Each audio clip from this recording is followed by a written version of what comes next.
কথা রাখলেন মুখ্যমন্ত্রী। ৩-৪ দিনে অ্যাকাউন্টে বাংলার বাড়ির টাকা পাবেন 12 লক্ষ সুবিধাভোগী। মুড়িগঙ্গার উপর সেতুর নামকরণ সারলেন মমতা।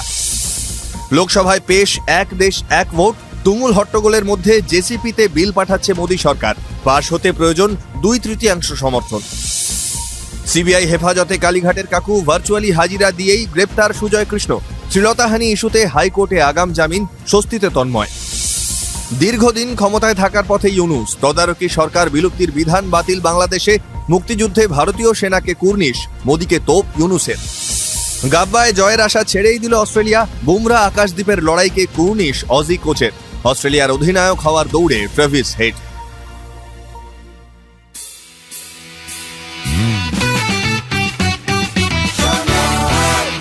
আপনি শুনছেন সংবাদ প্রতিদিন শোনো। নমস্কার, আসছি বিস্তারিত খবরে।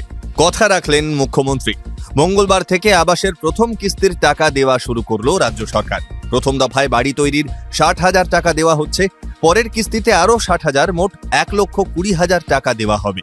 এদিন নবান্ন সভাঘরে প্রতীকী হিসেবে 42 জন সুবিধাভোগীর হাতে চেক ও স্মারকপত্র তুলে দেন মুখ্যমন্ত্রী। মনে করা হচ্ছে আগামী 3-4 দিনের মধ্যে সকলের অ্যাকাউন্টে টাকা ঢুকে যাবে। যোগ্য সুবিধাভোগীদের হাতে টাকা তুলে দেওয়ার জন্য কড়া হাতে সার্ভে করা হচ্ছে।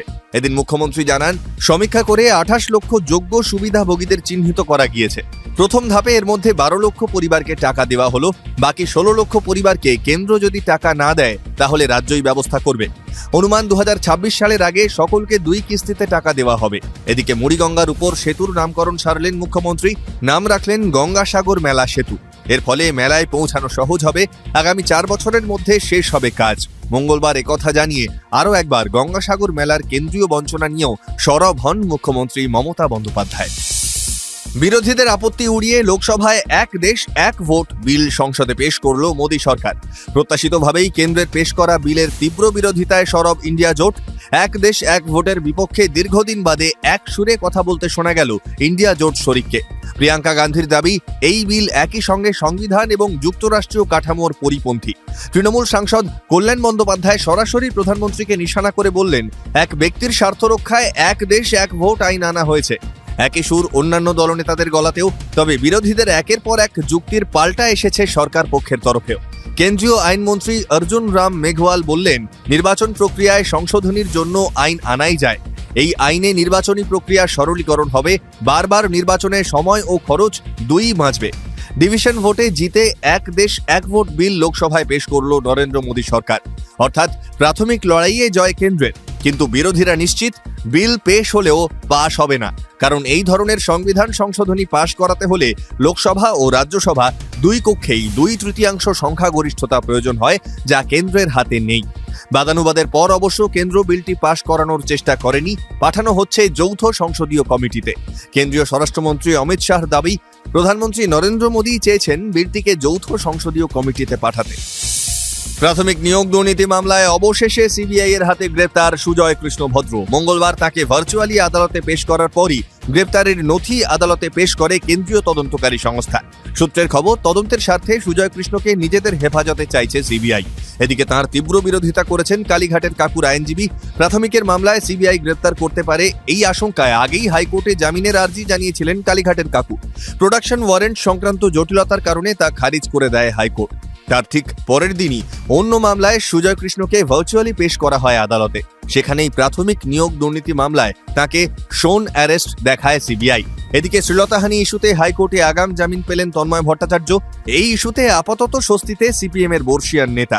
এদিন বিচারপতি জয়মাল্য বাগচি ও বিচারপতি গৌরাঙ্গ কান্তর বেঞ্চ তাঁর আগাম জামিন মঞ্জুর করেছেন বলেই জানা যাচ্ছে। তবে বেশ কয়েকটি শর্ত দেওয়া হয়েছে, সেসব মেনে চলতে হবে তাঁকে। দীর্ঘদিন বিনা নির্বাচনে ক্ষমতায় থাকার পথ প্রশস্ত করে নিলেন মোহাম্মদ ইউনূস। হাইকোর্টের রায় বাতিল হয়ে গেল বাংলাদেশের তদারকি সরকার বিলুপ্তির বিধান। সম্প্রতি সংবিধানের 15 সংশোধনীর মাধ্যমে বাংলাদেশে তদারকি সরকার বাতিলের বিধান আনা হয়েছিল। মঙ্গলবার সেই 15 সংশোধনীর 2টি গুরুত্বপূর্ণ ধারা বাতিল করে দিল বাংলাদেশের হাইকোর্ট।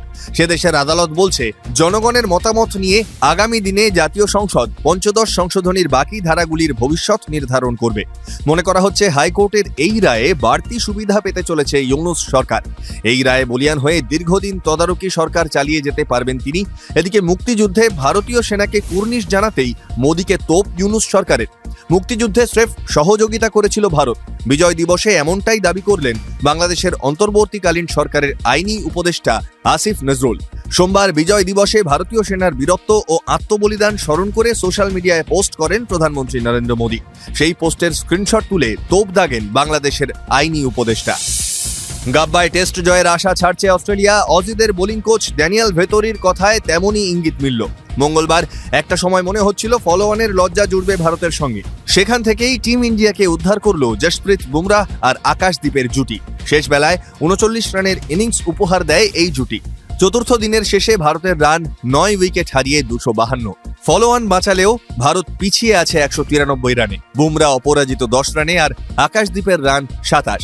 এদিকে মাঝে মাঝেই বাদ সাধছে বৃষ্টি। পঞ্চম দিনে ভারতকে অল আউট করে ফের ব্যাট করতে হবে অস্ট্রেলিয়াকে। তারপর জয়ের জন্য প্রয়োজনীয় লক্ষ্য রাখতে হবে তাদের। সব মিলিয়ে গাব্বা টেস্ট জয়ের কাজটা এক প্রকার অসম্ভব, সেটা এক প্রকার স্বীকারই করে নিচ্ছেন ভেতরি। বৃষ্টিকে দোষ দিলেও বুমরাহ আকাশদীপের লড়াইকে কুর্নিশ জানিয়েছেন তিনি। এদিকে ভারতের বিরুদ্ধে বিধ্বংসী ফর্মের পুরস্কার পেতে চলেছেন ট্রাভিস হেড। জানা যাচ্ছে শ্রীলঙ্কার বিরুদ্ধে অস্ট্রেলিয়ার টেস্ট সিরিজে নেতৃত্ব দিতে পারেন তিনি।